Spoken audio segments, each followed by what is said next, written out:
ಚಳ್ಳಕೆರೆ ತಾಲೂಕಿನ ನೆರ್ಲಗುಂಟೆ ಗ್ರಾಮ ಪಂಚಾಯಿತಿ ವ್ಯಾಪ್ತಿಯ ಕಾರ್ತಿಕೇಯನಹಟ್ಟಿ ಗ್ರಾಮದಲ್ಲಿ ಮನೆ ಮುಂದೆ ಮೇವಿಗೆಂದು ಕಟ್ಟಿಕೊಂಡಿದ್ದ ಕುರಿ ಹಾಗೂ ಮೇಕೆಗಳನ್ನು ಕಳ್ಳರು ರಾತ್ರಿ ಕಳ್ಳತನ ಮಾಡಿ ಪರಾರಿಯಾಗಿದ್ದಾರೆ.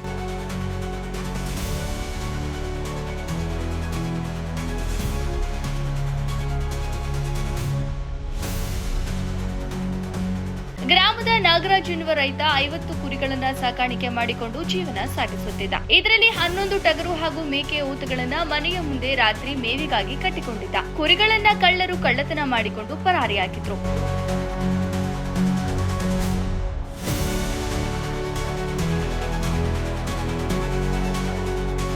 ಕುರಿ ಮೇಕೆ ಕಳ್ಳತನವಾದ ಘಟನಾ ಸ್ಥಳಕ್ಕೆ ಭೇಟಿ ನೀಡಿದ್ದ ನಾಯಕನಹಟ್ಟಿ ಪಿಎಸ್ಐ ಪಾಂಡುರಂಗಪ್ಪ ಪ್ರಕರಣವನ್ನ ಗಂಭೀರವಾಗಿ ಪರಿಗಣಿಸಿ ಜಿಲ್ಲಾ ಎಸ್ಪಿ ರಂಜಿತ್ ಕುಮಾರ್ ಭಂಡಾರ ಇವರ ದರ್ಶನದಲ್ಲಿ ತಾಲೂಕಿನ ವ್ಯಾಪ್ತಿಯ ಮುನ್ನೆಕೋಟೆ ಗ್ರಾಮ ಹಾಗೂ ಕಾರ್ತಿಕೇಯನಹಟ್ಟಿಯಲ್ಲಿ ಕುರಿ ಮೇಕೆಗಳನ್ನು ಕಳ್ಳತನ ಮಾಡಿದ್ದ ಚಿಕ್ಕ ಉಳ್ಳಾರ್ತಿಯ ಸಣ್ಣ ಬಂಗಾರಯ್ಯ, ಮಲ್ಲೂರಹಳ್ಳಿಯ ರವಿಕುಮಾರ್ ಹಾಗೂ ರಾಜಣ್ಣ, ನಾಗೇಶ್ ಹಾಗೂ ಚಳ್ಳಕೆರೆ ಗಾಂಧಿನಗರದ ಭಾಷಾ ಒಟ್ಟು 5 ಮಂದಿಯನ್ನ ಕಳ್ಳರನ್ನ ಬಂಧಿಸಿ ಅವರಿಂದ ಸುಮಾರು 6,45,000 ಬೆಲೆ ಬಾಳುವ ಒಂದು ಗೂಡ್ಸ್ ವಾಹನ ಹಾಗೂ ನಗದು ಹಣವನ್ನು ವಶಕ್ಕೆ ಪಡೆದುಕೊಂಡಿದ್ದು ಆರೋಪಿತರನ್ನ ನ್ಯಾಯಾಂಗ ಬಂಧನಕ್ಕೆ ಒಪ್ಪಿಸಿದ್ದಾರೆ.